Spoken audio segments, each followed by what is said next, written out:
అందరికీ నమస్కారం ఫ్రెండ్స్. మొదటగా మన ఛానల్ చూసేటువంటి వాళ్ళైతే మన ఛానల్ అయితే సబ్స్క్రైబ్ చేసుకోండి.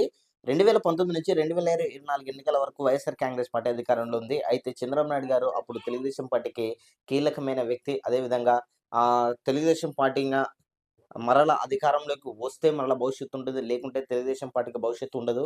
ఎందుకంటే ఇక నారా లోకేష్ గారికి అంత రాజకీయ సౌఖ్యత లేదు అని కూడా అప్పుడు చాలామంది అనుకున్నటువంటి విషయం అనమాట.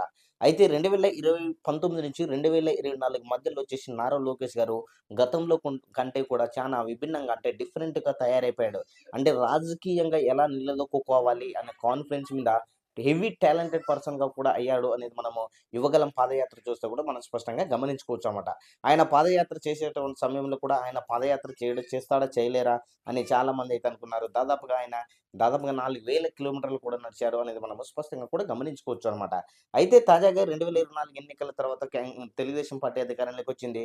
ఆయన ఐటీ మిని మిని ఇప్పుడు మినిస్టర్‌గా ఉన్నాడు, విద్యాశాఖ మంత్రిగా. అయితే నారా లోకేష్ గారు చాలా డిఫరెంట్‌గా మారిపోయారు. అంటే రాజకీయం గురించి అనమాట.